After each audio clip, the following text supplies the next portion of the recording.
You think the paycheck is saving you? It feels like protection. It feels like stability. It feels like proof that you're doing well.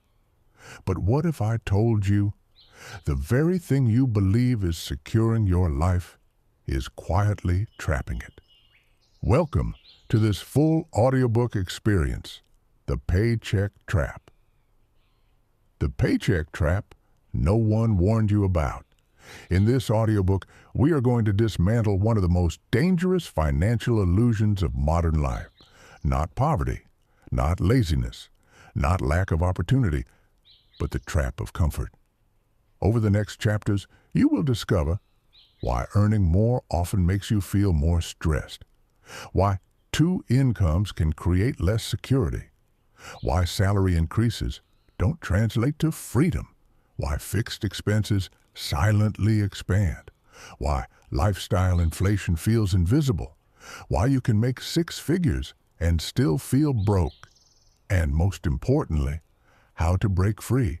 Here's the line I want you to remember. A paycheck can make you feel rich while quietly making you dependent. This audiobook is not financial advice. It is psychological awareness. Because the trap is not mathematical first. It is emotional. Now imagine this. It's Monday morning. Your alarm goes off. You feel that small tension in your chest. Not panic, just pressure. You check your phone, emails, messages, deadlines. You get ready, commute, work, return home exhausted. But you tell yourself something powerful. At least I have a good job. You remind yourself of the salary, the benefits, the security. But let me ask you something uncomfortable. If your paycheck stopped tomorrow, how long would your life remain stable? 3 months? 1 month? 2 weeks? If the answer makes you uneasy, you are not secure. You are maintained. There's a difference. Security means you can survive without the paycheck. Maintenance means you cannot. The paycheck trap does not feel like a trap. That's why it works. It feels like progress. You got the degree. You got the promotion. You got the raise. Each increase feels like victory. But here's what quietly happens. As income rises, so do expenses. As salary increases, so do obligations. As prestige grows, so do fixed commitments. And before you realize it, your lifestyle requires the very paycheck you once celebrated. This is not accidental, it is structural. The modern system fragments your income, rent, mortgage, car payment, insurance, subscriptions, childcare, groceries, utilities. Money flows out in pieces so small your brain never registers the total loss. You don't feel broke. You feel busy. And busy people don't question structure. Now let's go deeper. The trap doesn't begin when you get rich. It begins the moment you accept that income equals freedom. Income is not freedom. Income is fuel. Freedom is margin. Freedom is the gap between what you earn and what you need. And for most people, that gap is microscopic. You may earn $80,000. Spend $78,000 and feel stable. You may earn $150,000, spend $145,000 and feel successful. But the math reveals something different. You are dependent. Dependency creates fear. Fear creates compliance. Compliance keeps you inside the trap. Now, here's a powerful reflection. Think back to when you earned less. Were you always this stressed? Or did stress scale with income? For many people, stress increases with earnings. Why? Because the stakes increased, the house is bigger, the car payment is higher, the lifestyle expectations are stronger. The paycheck is no longer optional. It is oxygen. And oxygen dependency does not feel like freedom. It feels like survival. Now imagine this alternative. Imagine your expenses are half your income. Imagine you have 6 months saved, then 12, then 2 years. Imagine knowing you could walk away from a toxic job. Imagine negotiating without fear. Imagine choosing work based on purpose instead of necessity. That is financial power, but that power requires margin. And the paycheck trap eliminates margin first. Here's another line I want you to remember. If your lifestyle requires your salary owns you. That may sting, but awareness is the first crack in the trap. Now, we are not blaming jobs. Jobs are tools, but tools become cages when misused. The problem is not earning money. The problem is structuring life so every dollar is pre-assigned before it arrives. That is the trap. You don't see it because everyone around you is inside it too. Your friends upgraded houses. Your co-workers upgraded cars. Your neighbors upgraded lifestyles. It looks normal, but normal does not mean free. Now, in the next chapter, we're going to examine something dangerous. Why earning more often deepens the trap instead of solving it. Because the higher your salary, the tighter the expectations. And this is where the illusion becomes almost impossible to detect. Dear friend, allow me to interrupt for a moment. Our team is currently working on improving our channel and videos. May we ask you, dear viewer, what you like about our videos, or perhaps what you would like to see in our videos. Perhaps a different video format, or a different format for presenting audiobooks. Be skeptical.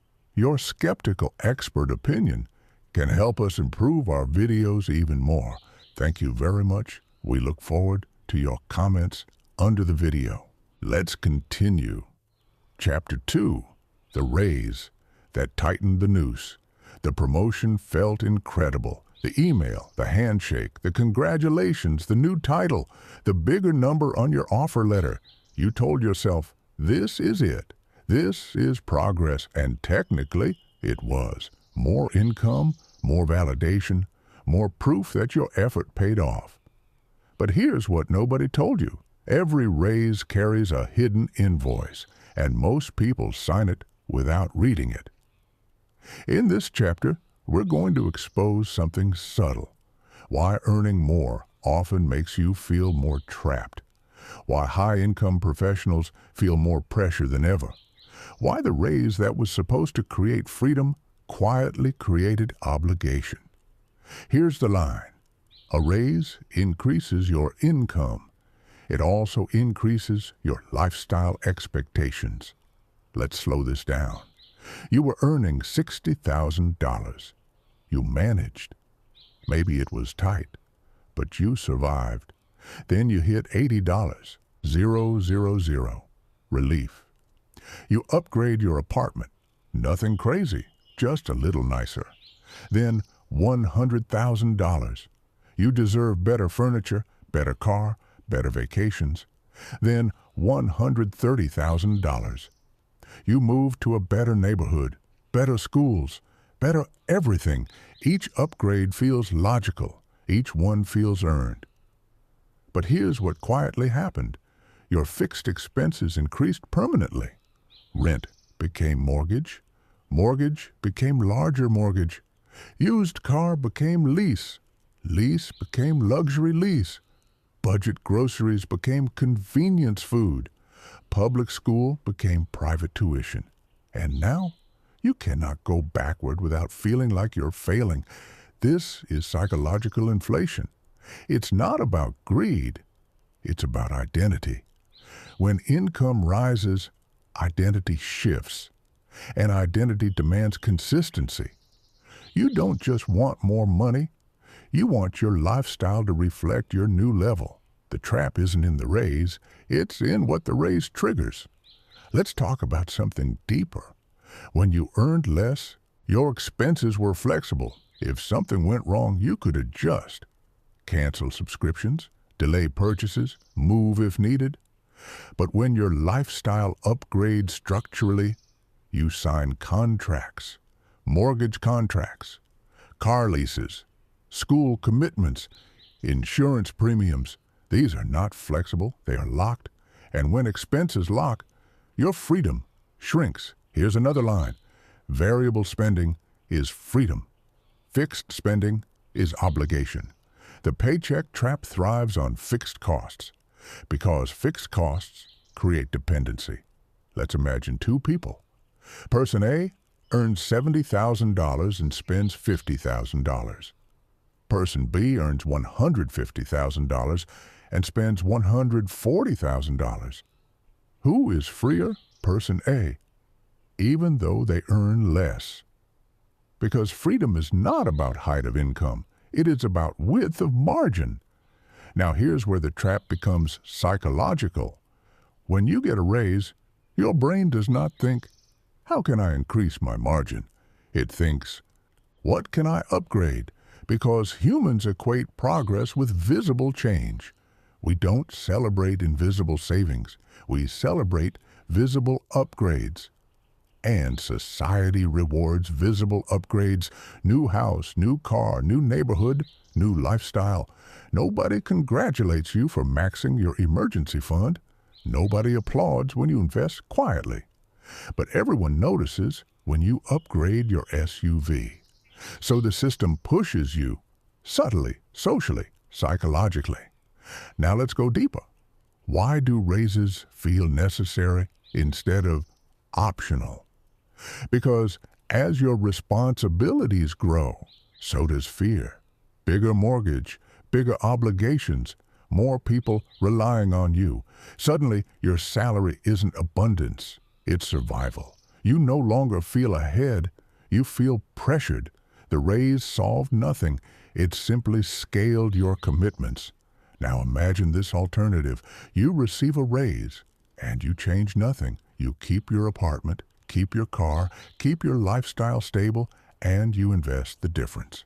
Year 1, year 2, year 3, the gap widens, assets accumulate, your stress decreases instead of increases. That is how raises create freedom. But almost nobody does this because holding lifestyle flat feels unnatural. It feels like stagnation. It feels like not leveling up. But here's the truth. Real leveling up is increasing your margin, not your image. Let's confront something uncomfortable. Many people who earn six figures feel poorer than when they earned less. Why? Because the higher you climb inside the paycheck trap, the harder it becomes to step away. The more you earn, the more you qualify for. The more you qualify for, the more you commit to. And commitment without margin is a cage. Now, I want you to reflect. If your salary doubled tomorrow, would your savings rate double? Or your expenses? Be honest. That answer reveals whether you are building wealth or building dependency.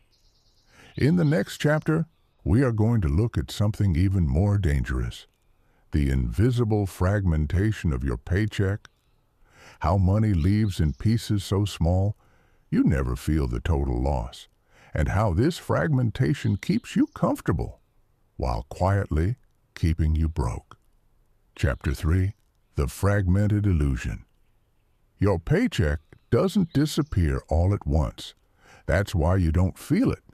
If your employer handed you a briefcase filled with cash every month, and then in one single moment someone took 90% of it away, you would panic. You would question everything. But that's not how the system works. The system is smarter than that. It fragments your money, small withdrawals, automatic deductions, invisible transfers, scheduled payments, so small, so normalized, so routine, that your brain never registers the full drain. This is the silent mechanism of the paycheck trap. And in this chapter, we're going to expose it. Here's the line. When money leaves in pieces, you never feel the loss. Let's slow this down. You get paid. Before you even see the money, taxes take a portion, then retirement contributions, insurance, health deductions, payroll adjustments. You don't argue, you don't feel it, it's automatic. Then the deposit hits your account.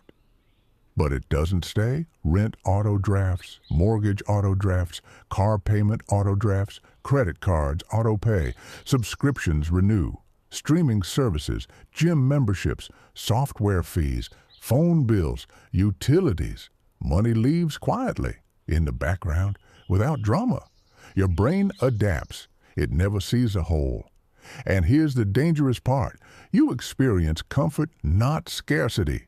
You have a home, a car, food, internet, clothes, maybe even travel. So you don't feel broke.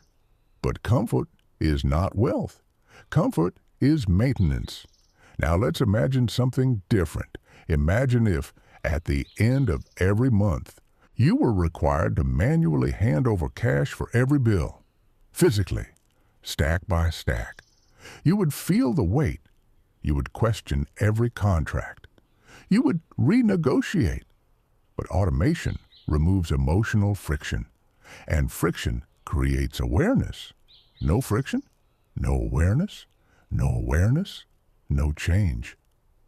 Now let's talk about fragmentation from another angle. Have you ever noticed how large purchases feel dramatic, but recurring payments feel normal? A $3,000 purchase hurts, but $300 monthly feels fine. Even though $300 monthly for 5 years is $18. 000. Fragmentation hides long-term cost. Subscriptions are tiny. Convenience fees are small. Upgrades are only $100 more. But when stacked, they eliminate margin. Now let's go deeper. Fragmentation creates the illusion of prosperity because you are constantly paying for things. Paying means you can afford it. At least that's how it feels. You're making payments. You're participating. You're functioning. But participation is not accumulation. You can function financially for decades without ever building net worth. That is the trap. You are not collapsing. You are circulating, money in, money out, money in, money out, never stopping long enough to grow. Here's another line. Circulation is not growth. Growth requires retention. Retention requires margin. Margin requires awareness. And awareness requires seeing the whole picture. Let me ask you something uncomfortable. If you added up every recurring payment in your life, how much would it total? Mortgage, insurance, utilities, subscriptions, streaming, phone, internet, debt, car, maintenance, services, memberships. If you saw that number in one place, would it shock you? Most people avoid this exercise because clarity disrupts comfort, and comfort feels safer than confrontation. Now here's the psychological twist. Fragmentation also reduces urgency because no single bill feels catastrophic. But together, they create dependency. You don't need your paycheck for one thing. You need it for everything. And when everything depends on it, you can't step away. That's the cage. Now imagine something radical. You reduce recurring payments by 30%. You eliminate half your subscriptions. Downsize one vehicle. Refinance intelligently. Delay upgrades. Question every contract. Suddenly, your fixed cost baseline drops. And when baseline drops, margin expands. And when margin expands, freedom begins. Freedom does not arrive dramatically. It creeps in quietly, just like the trap did. Now here's a powerful reflection. Are your recurring payments aligned with your values or with your impulses? Do you own your obligations or do they own you? This is not about becoming extreme. It's about becoming conscious. Because once you see fragmentation, you cannot unsee it, and awareness changes behavior. In the next chapter, we are going to examine something even more dangerous. The illusion of doing everything right. Because many trapped professionals followed every rule. and still ended up financially fragile. And that's where the system reveals its deepest layer. Dear friend, you are definitely on the right track if you are watching this video. Like, subscribe, and write in the comments which topic or problem concerns you the most. Chapter 4. The Success Script That Quietly Bankrupts You. You did everything right. You studied hard, you got the degree, you built the resume, you showed up early, stayed late, took the promotion, accepted responsibility. You followed the script, and the script promised something simple. Work hard, earn more, upgrade life, feel secure. But here's the uncomfortable truth. The success script builds income faster than it builds freedom. And most people don't notice until years have passed. In this chapter, we're going deeper than expenses. We're going into conditioning. Because the paycheck trap is not just financial, it is cultural. From childhood, you were told, get good grades so you can get into a good school, so you can get a good job, so you can earn good money, so you can live a good life. But nobody clarified what good meant. Was it peace? Was it time freedom? Was it autonomy? Or was it visible achievement? Because here's what quietly happened. You optimized for income, but never defined freedom. You optimized for salary, but never defined optionality. You optimized for prestige, but never defined independence. So when the paycheck started arriving, you assumed you had made it. But the stress never disappeared. The pressure remained. The anxiety scaled. Why? Because you built a high-performance life inside a fragile structure. Let's talk about something real. Many high achievers feel shame admitting financial stress because from the outside, they look successful. Nice apartment, nice clothes, nice job title, maybe a six-figure income, but internally, constant calculation, constant pressure, constant need to maintain. That's not wealth. That's performance. And performance is exhausting. Here's another line. When your lifestyle becomes your identity, you cannot afford to slow down, and slowing down feels like losing. The paycheck trap weaponizes identity. You're not just an employee. You're a senior manager, a director, an executive, a professional, a specialist. Your income validates your worth. So stepping back feels like regression. But what if stepping back was leverage? What if reducing expenses was power? What if lowering obligations was strength? But the success script never taught that. It taught expansion. Bigger goals, bigger income, bigger lifestyle. Expansion without structure creates instability. Now let's introduce something uncomfortable. Have you ever thought about quitting? Not forever. Just stepping away. Maybe starting something. Maybe resting. Maybe redesigning life. And immediately, your brain runs numbers, mortgage, car, insurance, tuition, subscriptions, debt. And the thought disappears. Not because you lack courage, but because you lack margin. The trap is not lack of ambition. It is lack of flexibility. Now, imagine this alternative. You built your life so one income could sustain it. Or 70% of your current income, you have a year saved, investments growing, low fixed obligations. Would you feel the same fear? Or would you feel options? Options change psychology. Options change posture. Options change negotiation power. And options require margin. Now here's something deeper. The system rewards busyness. It praises hustle. It glamorizes high earners. But it rarely celebrates financial restraint. Nobody posts about choosing a smaller house. Nobody brags about declining a car upgrade. Nobody flexes their emergency fund. Because those wins are invisible. But invisible wins create visible freedom later. Here's a powerful reflection. If you lost your job tomorrow, would your identity collapse? Would you feel ashamed? Or would you feel temporarily inconvenienced? The answer reveals how tightly your self-worth is tied to your paycheck, and the tighter that bond, the harder it becomes to escape the trap. Now we need to confront something bigger. Why does the system encourage this? Because dependent earners are predictable. Predictable earners are stable workers. Stable workers don't take risks.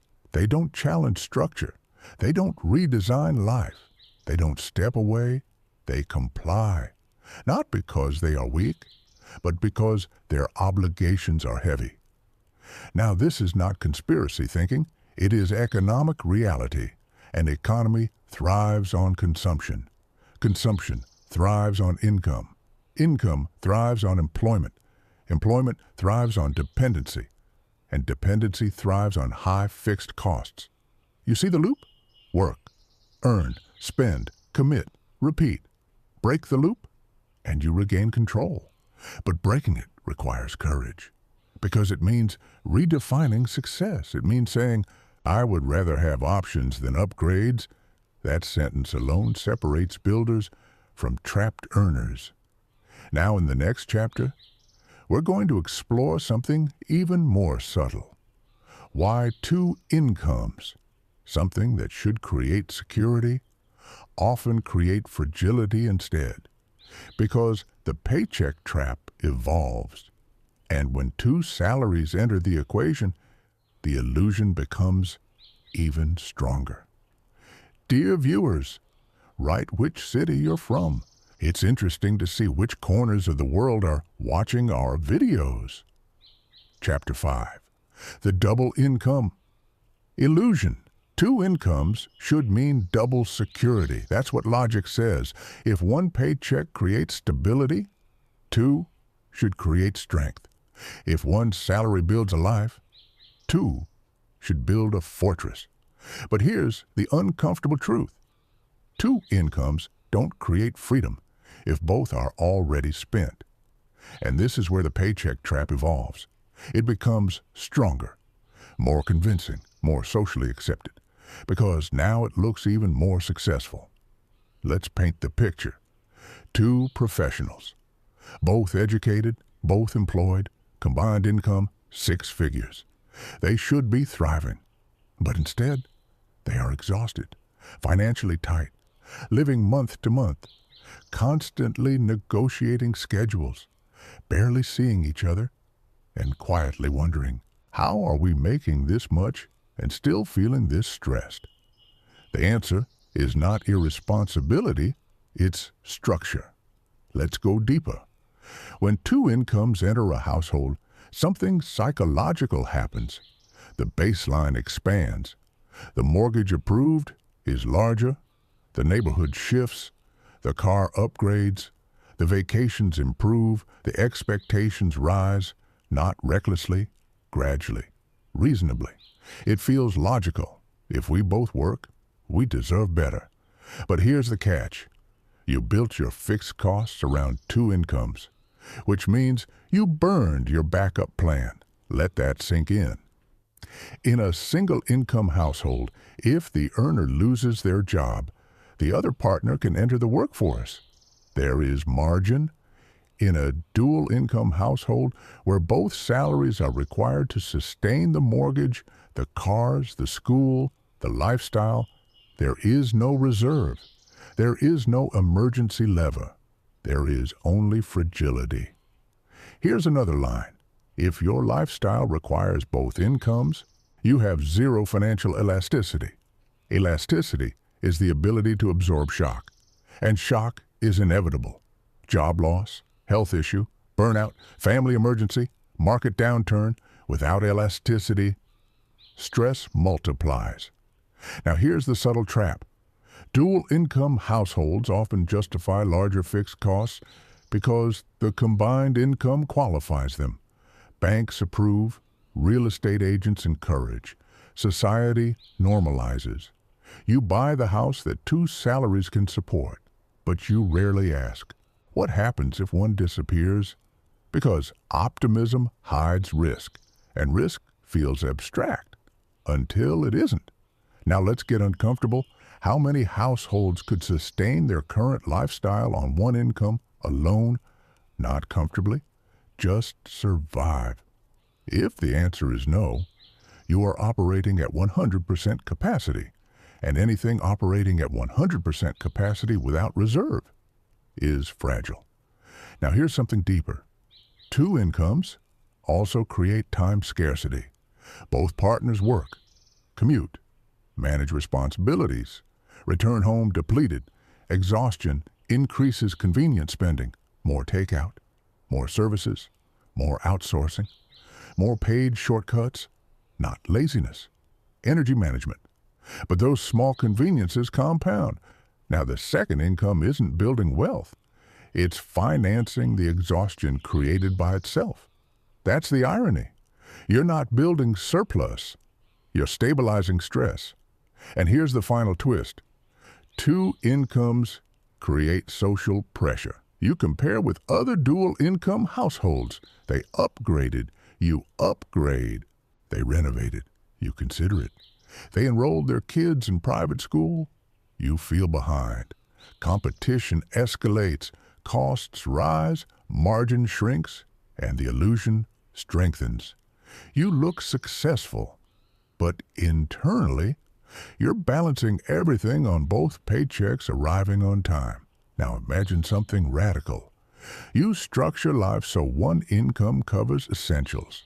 The second income becomes surplus, savings, investments, debt elimination, wealth creation. Now, if one partner steps back, life adjusts. But it doesn't collapse. That's power. That's elasticity. That's optionality. But building this requires resisting what everyone else is doing. It requires saying, we earn this much, but we don't need to spend this much. And that statement feels countercultural because modern success is measured by visible expansion. But invisible restraint creates visible freedom later. Now ask yourself honestly, if your partner stopped working tomorrow, would you panic or would you pivot? Your answer reveals whether you're building security or sustaining an illusion. In the next chapter, we're going to expose something even more dangerous, the emotional spending cycle. Because exhaustion, stress, and identity combine to fuel a pattern that keeps high earners trapped, even when they know better. And this pattern feels justified. That's what makes it powerful. Chapter 6. The Emotional Spending Loop. You don't stay in the paycheck trap because you're bad with money. You stay because you're tired. And tired people make expensive decisions.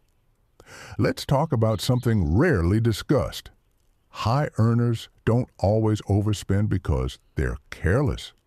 They overspend because they're compensating for stress, for exhaustion, for lack of time, for emotional depletion. Here's the line. When your job drains you, your spending tries to refill you, and that refill never lasts. Think about your week. Long hours, deadlines, meetings, emails, commutes, pressure. By Friday night, you don't want discipline. You want relief. So you order in, you upgrade the hotel, you buy the gadget, you book the trip, you justify the splurge because you deserve it and you do deserve rest.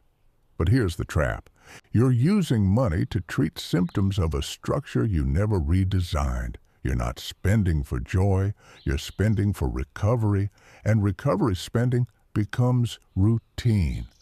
Let's zoom in. When you feel behind at work, you reward yourself with convenience.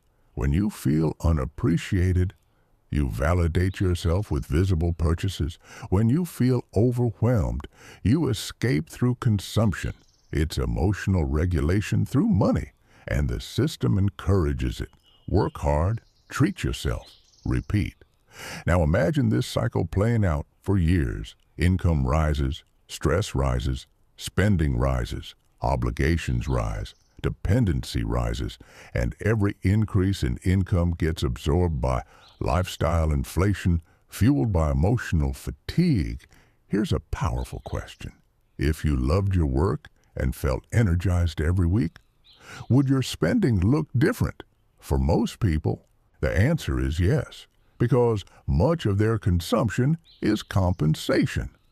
Now, this is not about eliminating enjoyment, it's about awareness. If your spending is driven by exhaustion, you're not building wealth, you're buying temporary relief, and temporary relief is expensive long-term. Here's another line.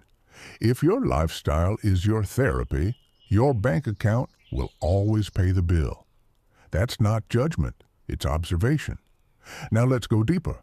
Emotional spending doesn't only show up as luxury, it shows up as convenience addiction.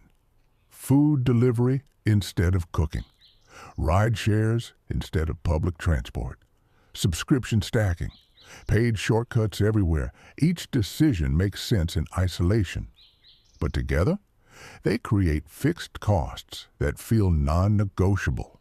And the more tired you are, the less likely you are to reduce them, because reducing them requires effort.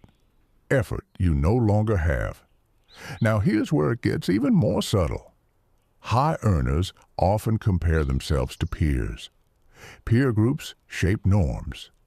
If your circle vacations internationally, drives premium cars, renovates homes, upgrades constantly, your baseline shifts, you no longer feel extravagant, you feel average, and average becomes expensive.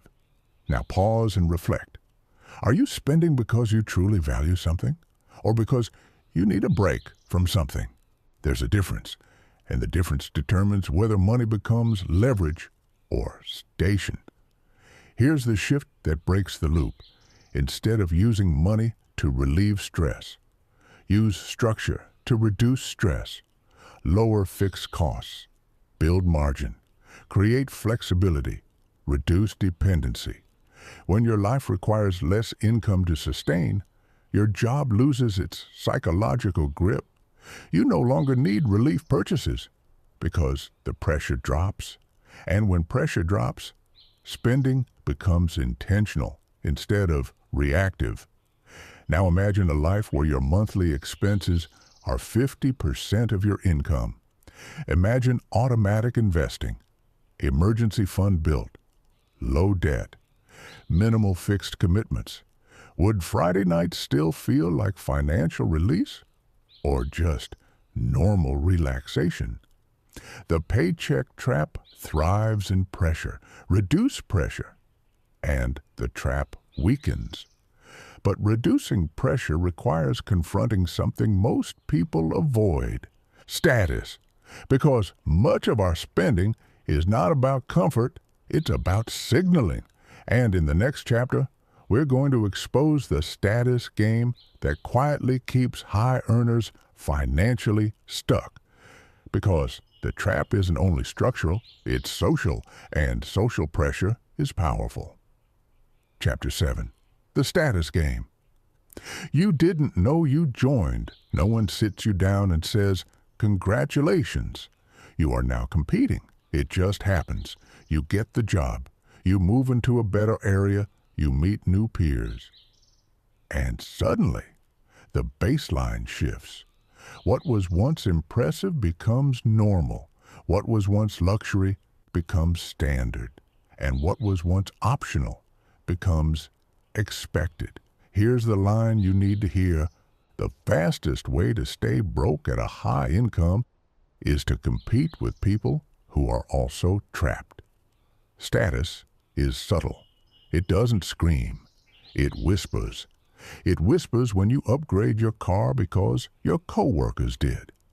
It whispers when you stretch your housing budget to live in the right neighborhood. It whispers when you feel embarrassed by something that used to make you proud. You don't notice the shift. You just adjust. And adjustment is expensive. Let's get honest. How many of your financial decisions were influenced by comparison? Not because you wanted to show off, but because you didn't want to feel behind. Humans are wired for belonging.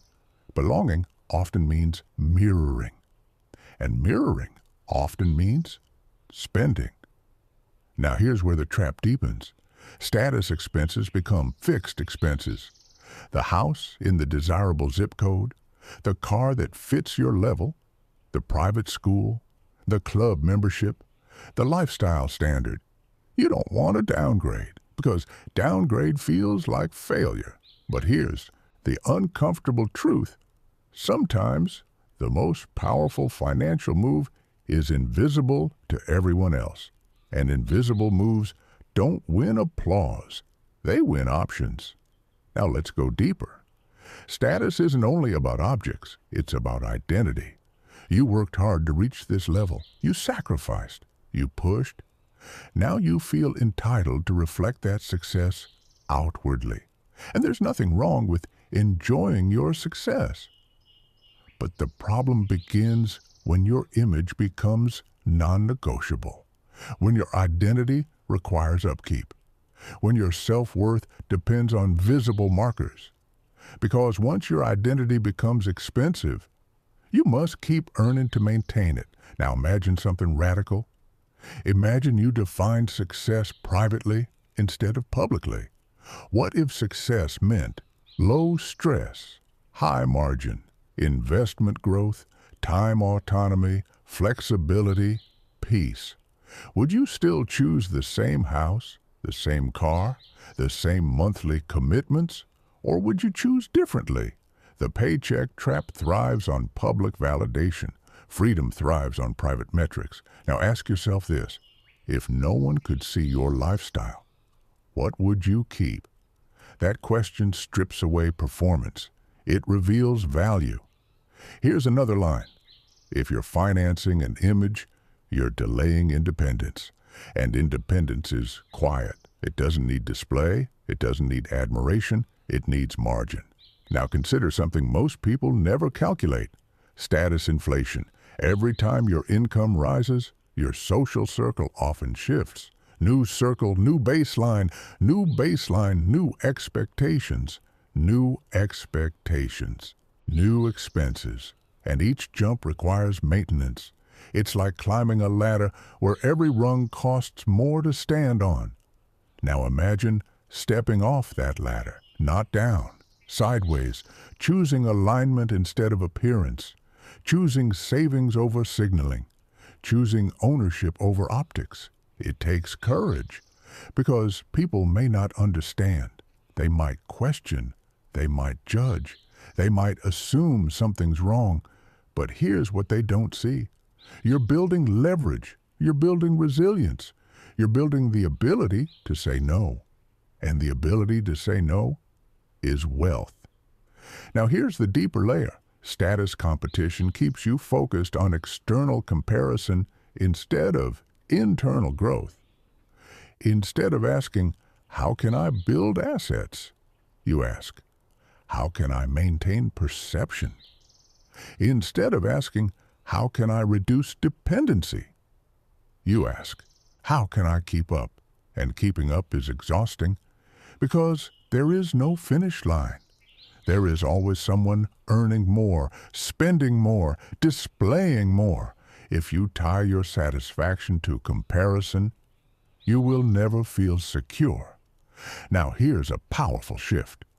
What if you competed with your past self instead of your peers?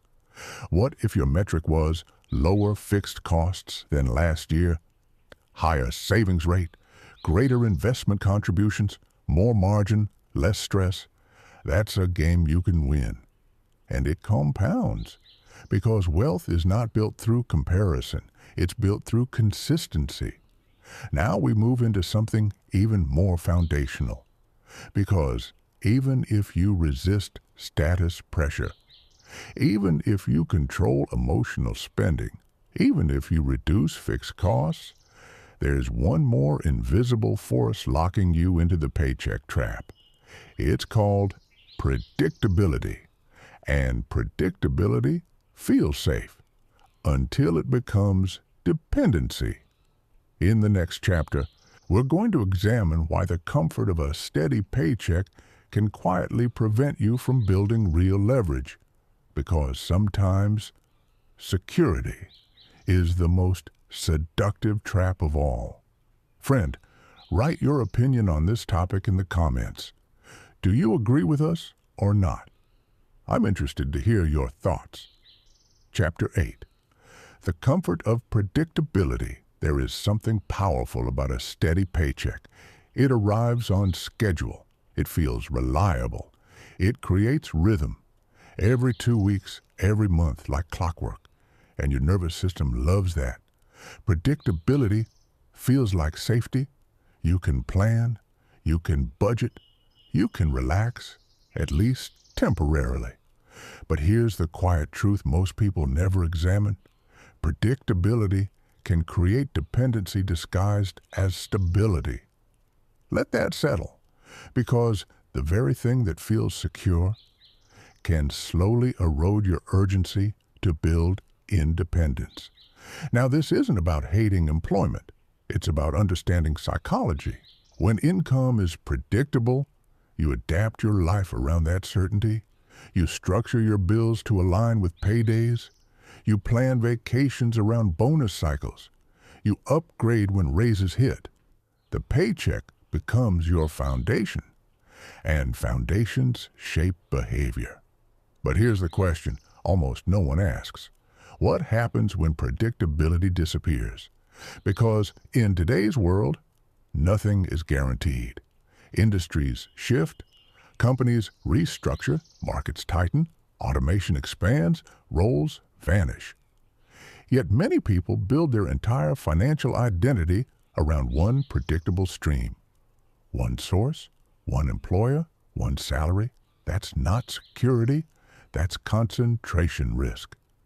Now think about how differently you behave when income is uncertain, when you're freelancing, building a business, commission-based. You track expenses more closely, you build reserves faster, you diversify, you think strategically. Uncertainty forces awareness. Predictability can create complacency. Here's another line. A steady paycheck can make you comfortable enough to stop building leverage. And leverage is what creates freedom. Let's break this down deeper. If you know money is arriving every 2 weeks, you don't feel pressure to create alternative streams. You don't feel urgency to invest aggressively. You don't feel motivated to reduce fixed costs drastically. You don't feel compelled to design optionality, because tomorrow looks like today. And today feels manageable. But manageable is not the same as secure. Now imagine something different. Imagine your job is stable, but you treat it as temporary. Not emotionally temporary, strategically temporary. You use the paycheck as fuel. Fuel to build assets. Fuel to eliminate debt. Fuel to create margin. Fuel to design options, instead of using it as validation. That mindset shift changes everything, because now your paycheck is a tool, not a crutch. Now here's where it gets uncomfortable. Many people don't actually want freedom. They want predictable comfort. Freedom requires responsibility, decision-making, uncertainty, ownership. Predictability requires compliance. Show up, do your role, collect the check, repeat. It's simple, structured, socially approved, but simple and safe can slowly turn into stagnant. Now ask yourself honestly, if your income doubled tomorrow but remained dependent on a single employer, would you feel free or just better paid? High income does not equal independence. Independence equals control, and control comes from diversification, multiple income streams, investment returns, low fixed costs, high savings rate, transferable skills, strong network. These are forms of leverage. Now here's the deeper psychological layer. When your lifestyle is built entirely around predictable paydays, your fear of losing that predictability grows. You hesitate to negotiate. You hesitate to take risk. You hesitate to challenge structure. You hesitate to pivot because the cost of disruption feels catastrophic. The paycheck trap doesn't just drain money, it drains courage. Here's a powerful question. If your job ended tomorrow, would your life collapse or adjust? That answer reveals everything. Now imagine this scenario. You've built 6 months of expenses in cash. Investments are growing. Fixed costs are low. Side income is developing. Skills are evolving. If your employer makes a decision you disagree with, you don't panic. You evaluate.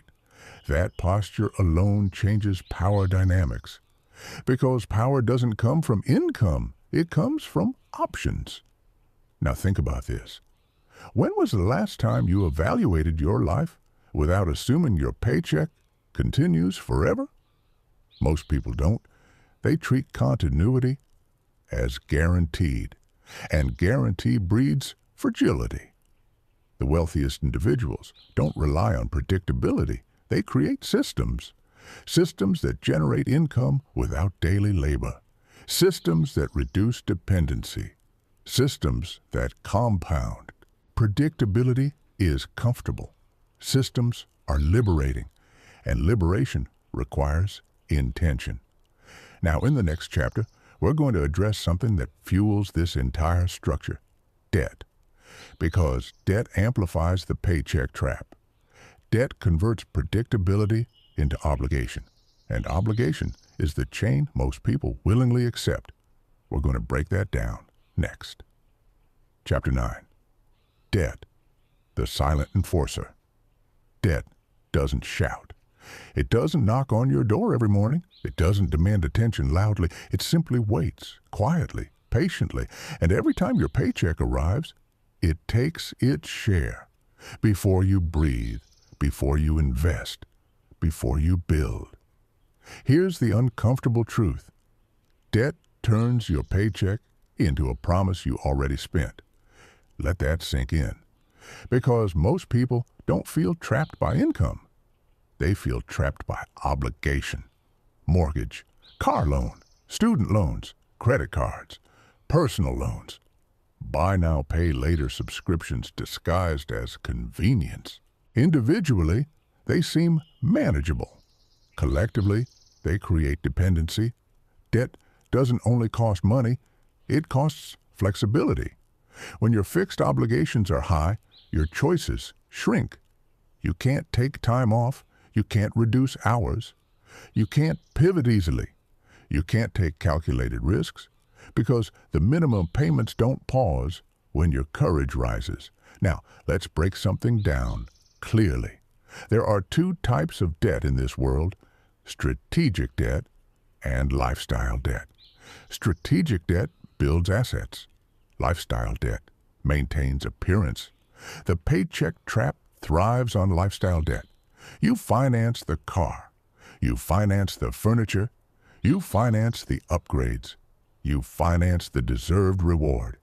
And because the monthly payments feel small, the total burden feels invisible until you try to change direction. Now, here's a powerful line. The more debt you carry, the more obedient you become. Not because you lack strength, but because you lack margin. When you owe money every month, stability becomes sacred, and sacred things are not challenged. Now imagine two people earning the same salary. Person A has low mortgage or affordable rent, no car payment, minimal consumer debt, emergency savings, investment contributions. Person B has max mortgage approval, luxury car payment, credit card balance, student loan burden, little savings, same income, different stress, different posture, different risk tolerance, different freedom. Debt amplifies the paycheck trap because it converts income into obligation before it can become leverage. Now here's something deeper. Debt also shapes psychology. When you owe money, you think short term. You focus on the next payment, the next cycle, the next bill. Long-term investing feels abstract when short-term survival feels urgent, even if you're earning well. That's how high-income poverty forms. Money flows in, money flows out. Nothing accumulates, and accumulation is what creates independence. Now let's get honest. How many purchases in your life were truly necessary? And how many were accelerated because financing made them feel painless? Debt reduces the friction of spending, and friction protects you. Friction forces evaluation. Debt removes friction. Swipe, sign, approve, done. Future you handles the consequences. But future you is the same person trying to escape the trap. Now imagine this alternative. Every time you consider financing something, you ask, if I pay cash, would I still want this? That question alone changes behavior, because paying cash forces clarity. Debt allows impulse. Now here's where it gets even more subtle. Some debt is socially praised. Large mortgages are considered success. Luxury vehicles are considered achievement. Massive student loans are considered investment in self. And sometimes they are. But here's the real metric. Does this debt increase my leverage or increase my dependency? If it increases dependency, it strengthens the trap. Now picture your life without consumer debt. No car payment, no credit card balance, no high-interest drag, lower mortgage, reduced fixed costs. Would your paycheck feel different? Of course it would. It would feel like fuel instead of obligation. Fuel builds assets. Obligation builds pressure. Pressure keeps you compliant. Now, I want you to reflect on something uncomfortable. If you removed all debt tomorrow, how differently would you negotiate at work? How differently would you evaluate opportunities? How differently would you sleep? Debt doesn't only affect numbers, it affects posture, and posture affects power. Now let's connect this to the bigger picture. The paycheck trap isn't just about earning. It's about structuring life in a way that requires continuous earning at maximum capacity. Debt ensures that maximum capacity is always required, and maximum capacity leaves no margin for creativity, no margin for experimentation, no margin for reinvention. Now here's the shift. Instead of asking, how can I earn more? Ask, how can I owe less? Because every dollar you eliminate from fixed obligation is a dollar that builds flexibility. And flexibility is wealth. In the next chapter, we're going to explore something that quietly accelerates debt and dependency. Inflation of lifestyle after income increases because raises don't create wealth automatically. They often expand the trap. And that's the next layer we need to expose. If you appreciate our efforts and our thoughts, subscribe and like this video. We need to show the world that there are many people like us. We must always continue to improve. Chapter 10. The raise that makes you poorer. You finally got it. The promotion, the bonus, the raise you've been waiting for. Your effort paid off. Your income increased. Your status improved. For a moment, you feel ahead. But then something subtle happens. Expenses expand. Not dramatically, gradually. And here's the truth that almost no one warns you about. A raise without restraint strengthens the paycheck trap. Let's break this down slowly. When income rises, expectations rise. You justify a better apartment, a better car, better vacations, better dining, better subscriptions, better everything, because you've earned it, and in many ways you have. But the system quietly nudges you to upgrade immediately. Instead of asking, how can this raise build assets? You ask, what can this raise improve? Improvement feels good. Expansion feels rewarding. But expansion increases fixed costs. And fixed costs require continued high income. So instead of creating freedom, your raise increases pressure. Now think about the last time your income went up. How much of that increase went to investments, debt elimination, emergency savings, long-term leverage, and how much went to lifestyle upgrades? Be honest, because this is where most high earners stay stuck. Here's a powerful line: income growth without expense discipline is just inflation in disguise. Your paycheck grows, your lifestyle grows, your margin stays the same. You're running faster, but not moving forward. Now let's go deeper. Lifestyle inflation is rarely impulsive, it's rationalized. You move closer to work to save time, you upgrade your car for reliability, you renovate to increase property value, you justify better schools for your children. Each decision makes sense individually, but together they harden your financial structure. The mortgage locks in, the car payment locks in, the insurance increases, property taxes rise, maintenance grows, and now your new income is no longer optional, it's required. Here's the silent shift. Before the raise, you wanted it. After the raise, you need it. That's the trap. Now imagine something different. You receive a raise, but your lifestyle remains stable. For 1 year, every additional dollar goes toward investments, debt elimination, building a runway, creating optionality. Suddenly, your raise becomes leverage instead of pressure. But this requires intentional restraint. And restraint is not celebrated socially. Expansion is. Now, here's something subtle. Many people upgrade lifestyle to match identity. When you earn more, you feel you must display more. Because if your external life doesn't reflect your income, it feels misaligned. But here's a hard truth. The fastest way to wealth is often invisible. No one sees your investment account. No one applauds your reduced fixed costs. No one compliments your debt elimination. But future you will. Now let's zoom out.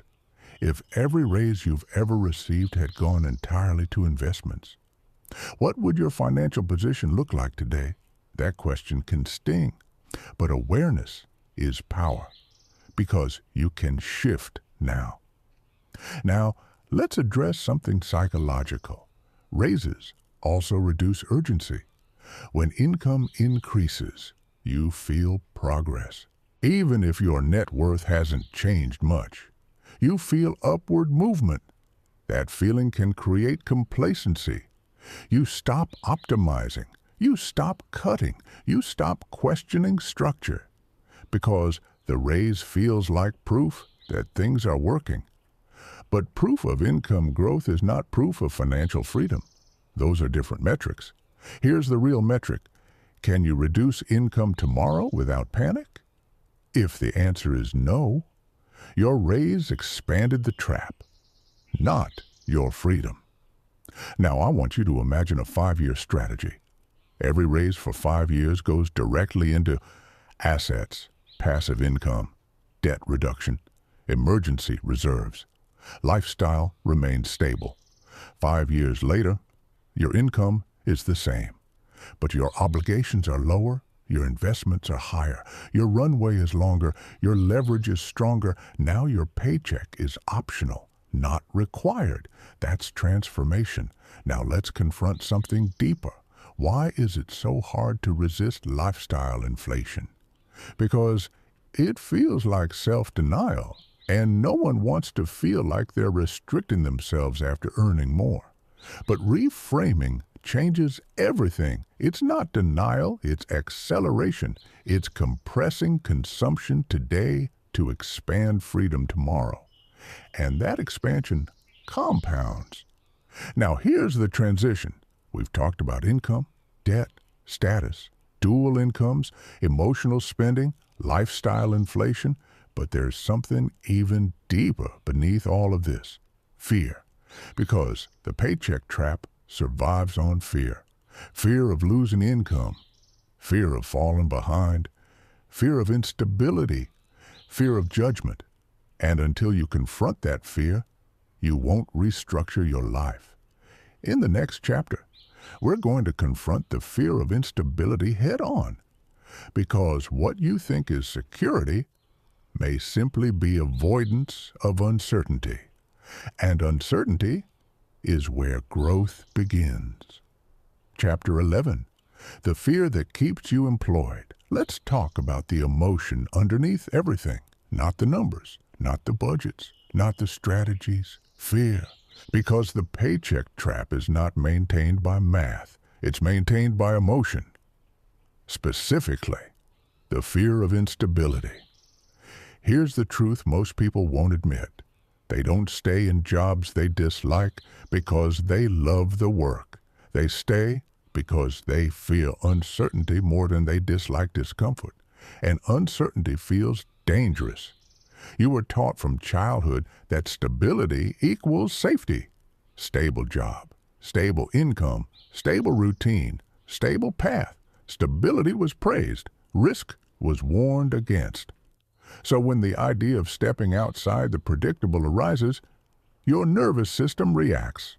Not logically, biologically. Here's the line. The paycheck doesn't just pay your bills, it calms your anxiety.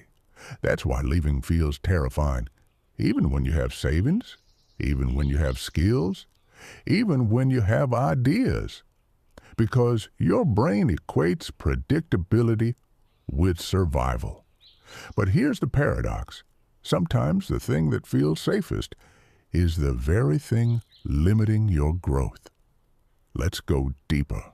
The fear of instability keeps you avoiding negotiation, avoiding entrepreneurship, avoiding investing aggressively, avoiding career pivots, avoiding saying no, avoiding redefining your life. Because what if it fails? What if income drops? What if lifestyle shrinks? What if people judge? What if you regret it? These questions are powerful. But here's another question. What if staying exactly where you are for the next 10 years is the bigger risk? What if stagnation is more dangerous than uncertainty? Now pause. Imagine your current path extended unchanged for a decade. Same income structure, same obligations, same routine, same dependency. Does that excite you or quietly unsettle you? The paycheck trap thrives when fear outweighs vision. Because fear keeps you compliant. Vision makes you creative. Now let's separate something clearly.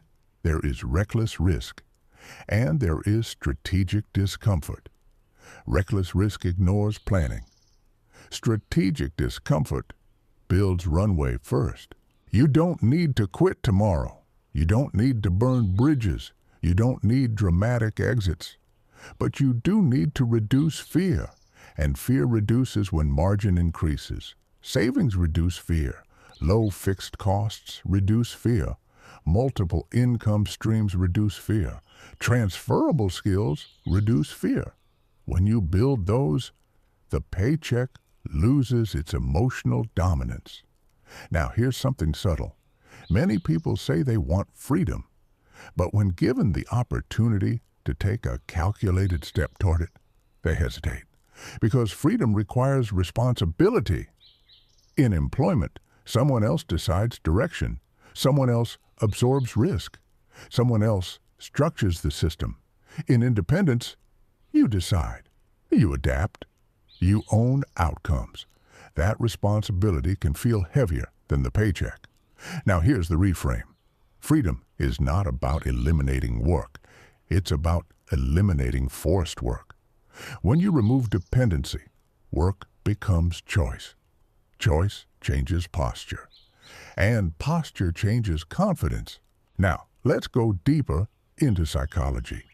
Your brain prefers known discomfort over unknown possibility. Known stress feels manageable. Unknown potential feels threatening, even if the known stress is draining you. That's why people stay stuck, not because they lack intelligence, but because uncertainty feels bigger than stagnation. Here's a powerful shift. Instead of asking, what if it fails? Ask, what if staying costs more? Cost in energy, cost in time, cost in creativity, cost in opportunity, cost in growth. Because the biggest risk is not losing income, it's losing years. Now imagine this. You spend the next 3 years building margin, aggressively paying down debt, increasing savings, developing additional skills, exploring side income, reducing lifestyle dependency. 3 years of discipline. After that, would uncertainty feel the same? No, because uncertainty with preparation feels different than uncertainty without it, and preparation breaks fear. Now let's talk about courage. Courage is not quitting recklessly. Courage is restructuring quietly. It's saying, I will use my paycheck as leverage, not identity. It's building an exit strategy before you need one. It's reducing obligations before reducing income. It's choosing freedom over optics. Now here's the uncomfortable reflection. If your job truly offered security, would you need to fear leaving? Or is the fear actually about your structure? Because often it's not the job that traps you. It's the life built around it, and that life can be redesigned. Now in the next chapter, we're going to explore the concept of runway, because fear fades when you have time, and time is bought through preparation. The paycheck trap weakens when you build runway, and runway changes everything. Chapter 12. Build runway before you leap airplanes. Don't take off vertically. They build speed. They gain momentum. They use runway. And here's the metaphor most people ignore. Financial freedom doesn't start with a leap. It starts with runway. Runway is time. Time without panic. Time without urgency. Time without dependency. The paycheck trap feels permanent because most people have no runway. Miss 1 month of income, everything shakes. Miss 2, everything collapses. That fragility keeps you compliant. Now imagine something different. 6 months of expenses saved, 12 months, 18. Suddenly, a job loss becomes an inconvenience, not a catastrophe. Negotiation becomes possible. Risk becomes calculated. Opportunity becomes realistic. Runway doesn't just buy time, it buys courage. Now let's get specific. Runway is not a vague savings goal, it's a defined number. Monthly fixed expenses multiplied by time. If your fixed costs are $4,000 a month, 6 months equals $24,000. That's clarity. Clarity reduces fear, and fear is what feeds the paycheck trap. Now here's the uncomfortable truth. Most high earners don't lack income. They lack runway because lifestyle expanded with income, and expansion consumed margin. So even at 6 figures, they're operating paycheck to paycheck, not visibly, but structurally. Here's the line. High income without runway is just high pressure. Pressure forces compliance. Runway creates leverage. Now let's go deeper. Runway changes psychology before it changes circumstance. When you know you can survive without income for months, you speak differently, you decide differently, you tolerate less, you negotiate stronger because you are not desperate, and desperation weakens power. Now imagine this scenario. Your boss makes a decision you disagree with. Without runway, you swallow it. With runway, you evaluate it. That difference shapes your life. Now here's something subtle.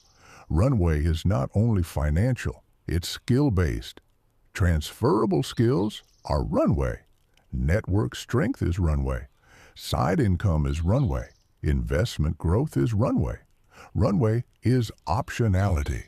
The more optionality you have, the less trapped you feel.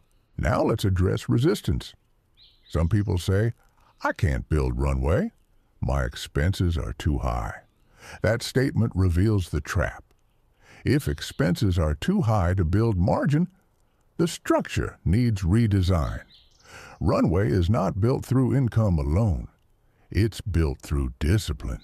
Lower fixed costs, reduced debt, controlled lifestyle, intentional spending. Now here's a powerful shift. Instead of upgrading lifestyle after a raise, accelerate runway. Instead of financing upgrades, fund optionality. Instead of increasing fixed costs, increase resilience. Runway gives you breathing room, and breathing room restores clarity. When you're constantly under financial pressure, you think short-term. When you have runway, you think strategically.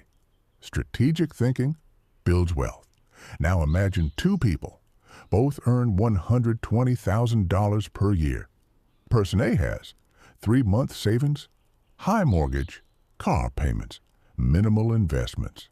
Person B has 12 months savings, lower fixed costs, no consumer debt, strong investment growth.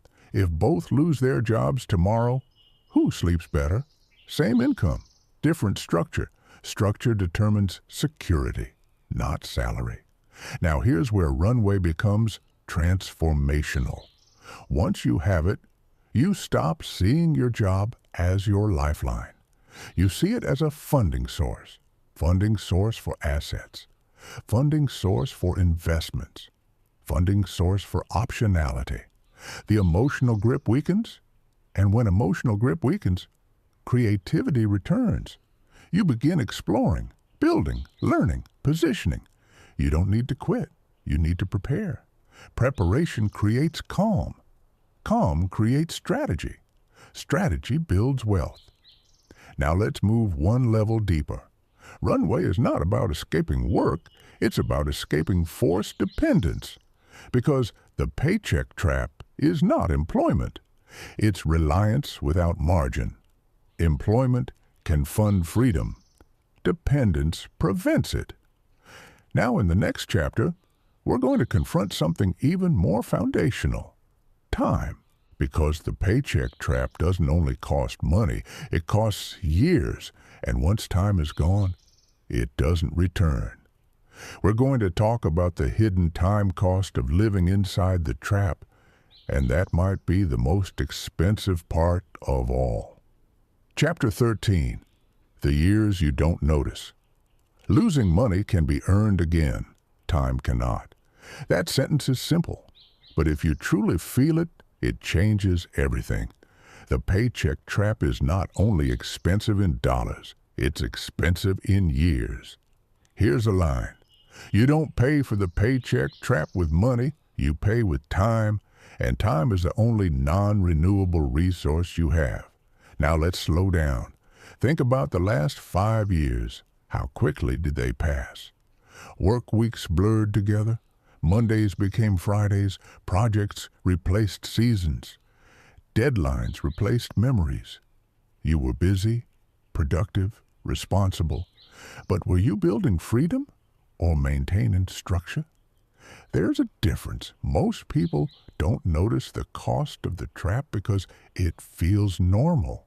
Wake up, commute, work, return, recover, repeat. You get used to it. And habituation hides sacrifice. Now imagine this. You continue this exact pattern for another 10 years. Same intensity, same obligations, same structure. Will you feel proud? Or will you quietly wonder where the time went? Here's the uncomfortable truth. If your financial structure requires your maximum output for decades, you are trading years for maintenance. Maintenance of a lifestyle. Maintenance of identity. Maintenance of appearance. Maintenance of commitments. Maintenance is not growth. Maintenance is survival at scale. Now let's go deeper. The paycheck trap doesn't only consume work hours, it consumes mental space. Even outside of work, you think about deadlines, emails, performance, income, security, bills, obligations. That cognitive load steals presence, presence with family, presence with friends, presence with yourself. And presence is where life actually happens. Now here's something powerful. When your fixed costs are low, when your runway is strong, when your investments are growing, work feels different. It becomes contribution, not compulsion. That shift changes the emotional texture of your days. Now think about this. How many dreams have you postponed because of structure, travel, creative projects, entrepreneurship, education, rest, reinvention? Not because they're impossible, but because your financial commitments require consistency, and consistency requires time. Now let's quantify something. If you work 45 hours per week for 50 weeks per year for 20 years, that's 45,000 hours. 45,000 hours. The question is not whether work is valuable. It is whether those hours are building independence or reinforcing dependency. If those hours fund assets, build leverage, increase runway, reduce obligations, they compound. If those hours only maintain lifestyle, they evaporate. Now, here's the deeper layer. The paycheck trap also narrows identity over time. You become your role. Your title becomes your description. Your job becomes your story. Your income becomes your worth. And stepping away feels like losing yourself. But that's because you never built identity beyond earning. Freedom requires identity expansion. You are more than your income stream. Now imagine this scenario. At age 60, you look back. Would you rather say, I maintained a high standard of living, or I built a high degree of freedom? Those are not always the same. Freedom might mean fewer visible upgrades, but more lived experiences, more time autonomy, more optionality, more peace. Now here's something uncomfortable. Most people overestimate what they can consume in a decade and underestimate what they can compound. Compounding requires patience. Patience requires discipline. Discipline requires vision. Vision requires stepping back from the daily grind long enough to evaluate structure. And that's what most people never do. They optimize inside the trap. They negotiate salary. They improve efficiency. They chase promotions. But they never question the foundation. Now ask yourself honestly, is your current structure designed for freedom or for survival at a higher level? Because the trap can exist at any income. $60,000, $120,000, $250,000. The number doesn't matter. The structure does. Now, here's the shift.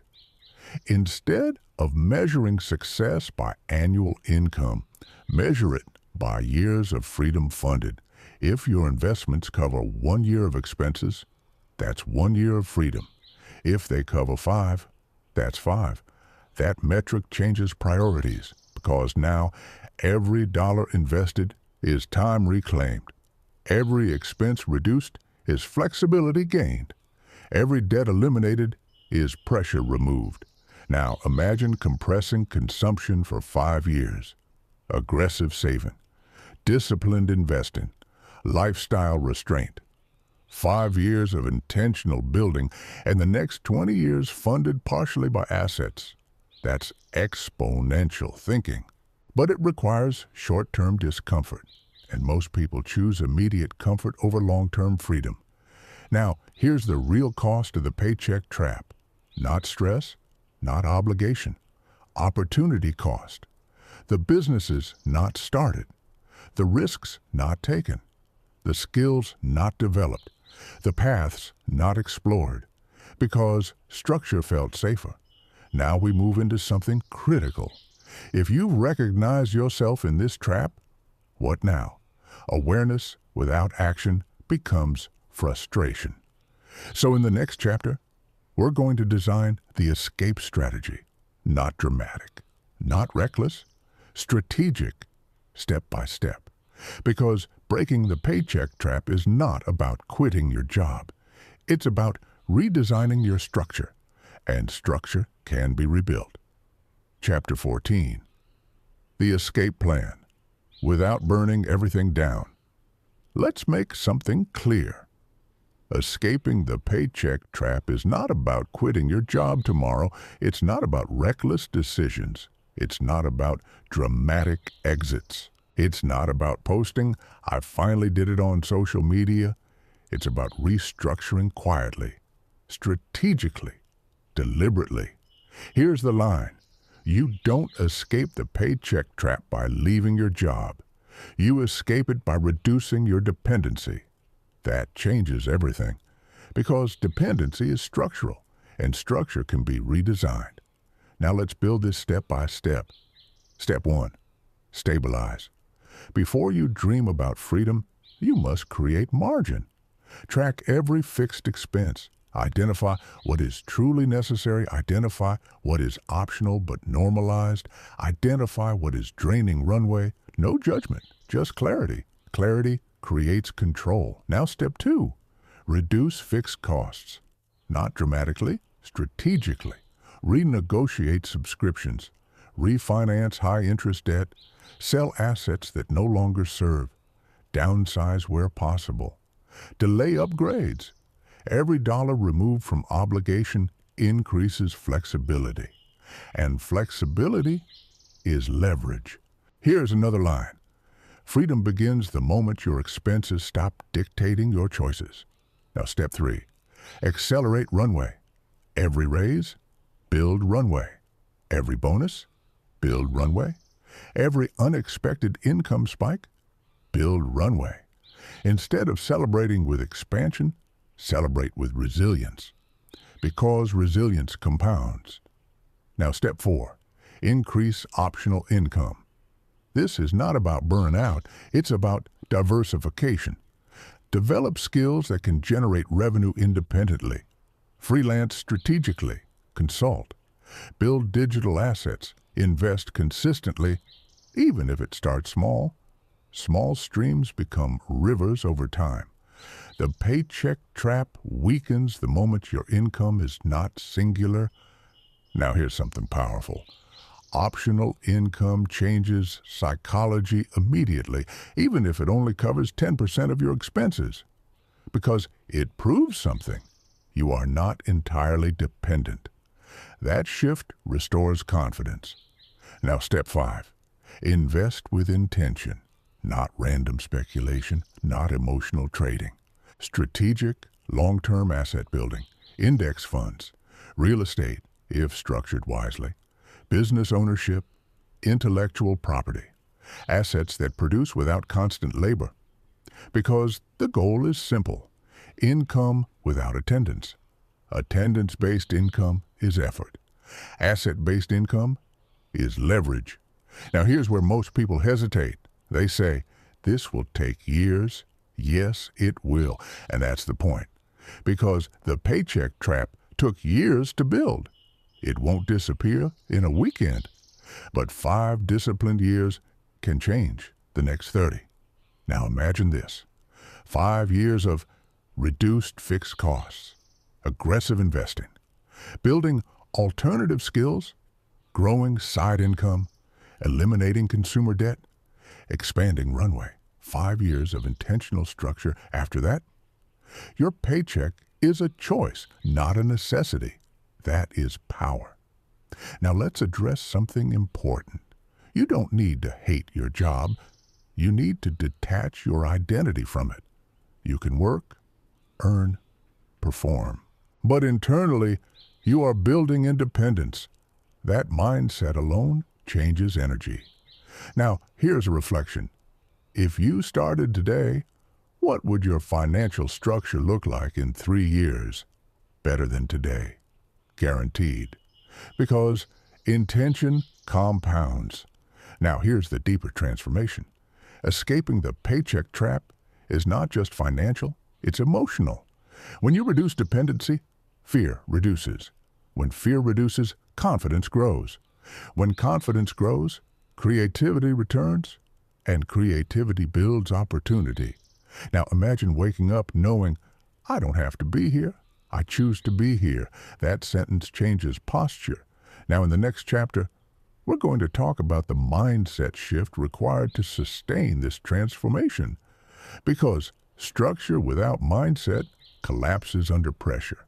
And if you rebuild your finances but not your thinking, you can fall back into the trap. The internal shift is just as important as the external redesign. And that's where we're heading next. Please like and subscribe if you want a better future for your children, your family, and yourself. It's very difficult to achieve success today, but I'm sure you'll succeed. All you have to do is learn and discover new things. Chapter 15, the identity shift that makes freedom sustainable. You can restructure your finances. You can reduce debt. You can build runway. You can diversify income. You can invest consistently. But if you don't change your identity, you will rebuild the trap with higher numbers. Because the paycheck trap is not just structural, it's psychological. Here's the line. If you still think like a dependent earner, you will recreate dependency at every income level. Let's go deeper. For years, you were rewarded for compliance. Follow instructions, hit targets, meet expectations, climb hierarchies. That conditioning shapes identity.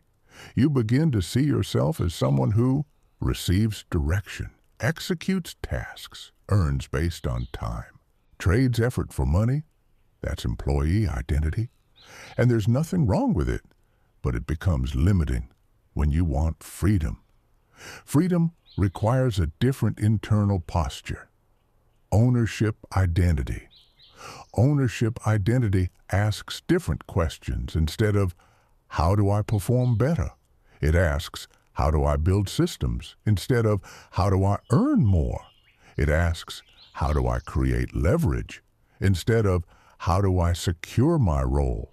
It asks, how do I increase optionality? That shift changes behavior. Now here's something subtle. Even after building savings, many people still feel trapped. Why? Because internally, they still believe their safety comes from approval. Approval from managers, approval from markets, approval from peers. But real security comes from capability. Capability to create, capability to adapt, capability to rebuild. Here's another line. The moment you trust your ability to generate income, the paycheck loses its emotional power. Trust doesn't come from hope. It comes from repetition. Building side income, learning transferable skills, investing consistently, navigating small risks successfully. Every time you act independently, confidence compounds. Now, let's address a hidden danger. When people start earning more, they often rebuild lifestyle faster than identity. They still seek validation, still chase upgrades, still measure success publicly, and slowly, the trap reforms, just with better furniture. So the real escape requires identity realignment. You must see yourself not as someone who needs a job, but as someone who uses a job. That distinction matters. A job becomes a tool, not a lifeline. Now imagine introducing yourself differently, not by title, not by employer, but by capability. I build, I invest, I create, I design systems, I solve problems. That identity generates power because it's transferable. Now here's a powerful reflection. If your company disappeared tomorrow, who are you without it? Skills, relationships, assets, experience, resilience, or just a title. The paycheck trap strengthens when identity is narrow. It weakens when identity expands. Now here's the practical shift. Start thinking in terms of assets, not purchases. Assets of money, assets of skill, assets of network, assets of reputation, assets of systems. Assets create optionality. Optionality creates calm. Calm allows strategic thinking. Strategic thinking builds wealth. Now, let's confront something uncomfortable. Freedom is scary at first. When dependency reduces, structure shifts. You make more decisions. You face more ambiguity. You accept more responsibility. And some people unconsciously rebuild dependency because it feels simpler. So sustaining freedom requires mental discipline. Daily reminders. I am building leverage. I am increasing margin. I am reducing dependency. I am choosing structure intentionally. Now imagine 5 years of this identity. You no longer chase upgrades. You chase autonomy. You no longer fear instability. You prepare for it.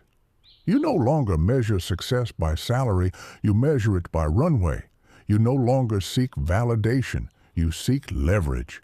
That person cannot easily fall back into the trap because their thinking has evolved. Now here's the deeper truth. The paycheck trap is comfortable because it externalizes responsibility. If income stops, you blame employer. If career stagnates, you blame market. If opportunities shrink, you blame structure.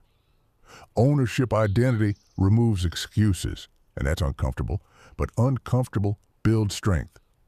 Now, in the next chapter, we're going to talk about long-term strategy because escaping the trap is phase 1. Designing a life that never recreates it is phase 2. And phase 2 requires thinking in decades, not pay cycles. We're going to zoom out next. Dear viewer, since you watched this video to the end, you are among the small percentage of people who can appreciate our videos. Please write your rating in the comments, whether you like the video or even what you would improve. We read every comment under our videos, so yours will not go unread. Thank you. Chapter 16, Think in Decades, Not Pay Cycles. Most people live in 2-week intervals, payday to payday, month to month, quarter to quarter. Bills arrive, income arrives, cycle repeats. That rhythm feels normal. But here's the line that changes everything. If you think in pay cycles, you stay dependent. If you think in decades, you build freedom. Let's zoom out. Imagine your life 20 years from now. Not your next raise, not your next promotion. 20 years, what do you want your days to look like? Where do you want your income to come from? How much of it must require your presence? Because this is the real game. Not earning more next year, but reducing required labor over decades. Now, here's the uncomfortable truth. If you never change your structure, your future will resemble your present, maybe at a higher income, but structurally similar. Still dependent, still tied to performance, still trading time for maintenance, unless you intentionally break that pattern. Now let's think differently. Every decision you make today either increases dependency or increases optionality.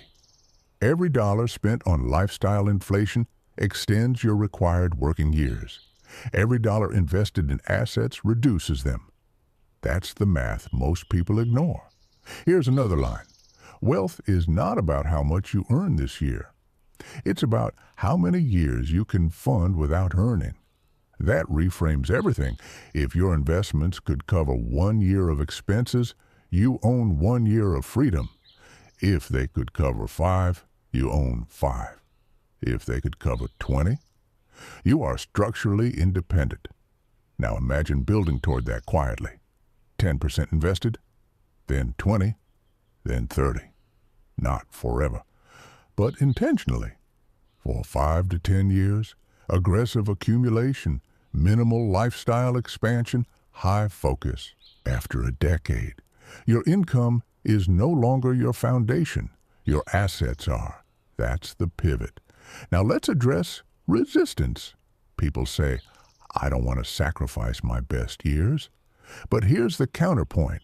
What if strategic discipline now creates the best years later? What if compressing consumption for a season unlocks decades of flexibility? That's not sacrifice. That's acceleration. Now think about compounding. Money invested early grows exponentially, but so does structure. If you build dependency early, it compounds too. Bigger house, bigger car, bigger expectations, bigger obligations compound either freedom or dependency. You cannot compound both. Now, here's a powerful reflection. If you maintain your current financial behavior, how long will you need to work? 30 years? 40? If you adjust behavior for 5 years, how much sooner could that change? That's the strategic lens. Now let's talk about income differently. Your salary is not your wealth. Your salary is your capital allocation tool. It's the engine that builds assets. If you treat it as consumption fuel, it disappears. If you treat it as leverage, it multiplies. That shift alone changes decades. Now imagine this. You spend the next 10 years building aggressively, investing monthly, reducing fixed costs, avoiding lifestyle creep, expanding skill sets, diversifying income. 10 years of discipline. At the end of that decade, your income may remain similar, but your freedom expands massively because now work is optional, not entirely gone, but optional. And optionality changes everything. Now let's talk about retirement. Most people think retirement is age-based, but real retirement is expense-based. If your assets generate enough to cover your life, age becomes irrelevant. That's the ultimate escape from the paycheck trap. Now, here's the emotional part. Thinking in decades requires patience. Patience feels slow in a world obsessed with immediacy, but compounding rewards patience brutally. The first years feel insignificant. The middle years feel promising. The later years feel unstoppable. Now imagine explaining this strategy to someone living paycheck to paycheck. It sounds extreme, but so does working until 70. Choose your extreme. Now here's the final reflection for this chapter. If you could design your financial life from scratch, without social pressure, without comparison, without ego, what would you build? That's your blueprint. Now in the next chapter, we're going to address something even more transformative. Purpose. Because escaping the paycheck trap is not just about financial independence. It's about designing work and life intentionally. And freedom without direction can become confusion. So we're going to talk about what comes after the trap, because that's where true design begins. Chapter 17. Freedom without purpose is just emptiness. Let's assume something powerful. You reduced your debt. You built Runway. You diversified income. You invested consistently. You lowered fixed costs. You detached your identity from your paycheck. You escaped the trap. Now what? Because here's the truth most people never consider. Escaping the paycheck trap removes pressure. It does not automatically create meaning. For years, your schedule was structured, your identity was defined, your effort was directed. Even if it was draining, it was clear. Now imagine you have options. You could work less, change direction, take risks, redesign your days. That freedom feels exhilarating, but it can also feel destabilizing, because once survival pressure disappears, you must answer a deeper question. What do I actually want? And many people have never asked that. They optimized for income, for stability, for validation, not for alignment. Now let's go deeper. The paycheck trap narrows your focus to, how do I maintain? Freedom shifts the question to, what do I build? And building requires intention. If you don't define purpose, you'll default to comfort, and comfort without direction becomes stagnation. Here's the line. Financial freedom is not the goal. Intentional living is. Money buys time. Time exposes truth. If you had complete financial security, how would you spend your days? Would you create, teach, build, travel, invest, serve, explore, rest? Or would you scroll and drift? Freedom amplifies who you are. That's why character matters. Now let's reflect honestly. Many people fantasize about quitting their job. Few imagine what they would replace it with. The trap feels bad because it's restrictive, but freedom requires structure of its own. Self-designed structure, that's the next level. Now imagine your life structured around deep work on meaningful projects, intentional learning, strategic investing, high-quality relationships, physical vitality, mental clarity, not because you must, but because you choose. That's real wealth. Now here's something important. Purpose doesn't have to be dramatic. It doesn't have to be revolutionary. It simply has to be aligned.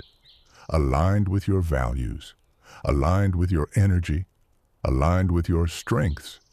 Now here's the deeper realization. The paycheck trap is not evil. It's comfortable. And comfort rarely forces growth. But growth requires discomfort by choice. Reducing lifestyle when you could expand it. Saving when you could spend. Investing when you could indulge. Building when you could relax. Thinking long-term when society screams short-term. That's discipline. And discipline is quiet wealth. Now understand this clearly. Freedom is not a moment. It's a pattern. It's the result of thousands of small decisions made consistently. No one sees those decisions, but they compound. Now I want you to ask yourself one final question. If nothing changes in your behavior after this, will you feel regret? Because inspiration without implementation becomes frustration, and frustration becomes cynicism. But action becomes momentum, momentum becomes identity, identity becomes destiny. So here is your simple, powerful starting point. Pick one change, not 10. 1. Reduce one fixed cost. Increase one investment contribution. Build one side income stream. Eliminate one debt aggressively. Track expenses for 1 month. Build 1 month of runway, one action. Execute it consistently. That is how traps break. Not dramatically, gradually, intentionally. Now let's address something emotional before we close. You are not behind. You are not foolish. You are not weak. You followed a system that most people follow, but now you see it. And seeing it is power. Here's the final line I want to leave you with. Your paycheck is not the enemy. Your dependency on it is. Use it. Don't worship it. Fund freedom with it. Don't finance identity with it. Build assets with it. Don't inflate obligations with it. Think in decades, not pay cycles. Design intentionally, not reactively, because the next 10 years will pass either way. The only question is, will they pass in the trap or in the process of building your way out? If this resonated with you, don't let it fade. Hit like as a quiet contract with yourself. Write in the comments which rule you're committing to first. Not for validation, for accountability. And if there's someone in your life who earns well but feels trapped, share this with them. Not to criticize, but to liberate perspective. Because conversations create awareness, and awareness creates change. Now, I'll leave you with this final truth. Freedom is built in silence, but its impact echoes for generations. Choose wisely and begin today.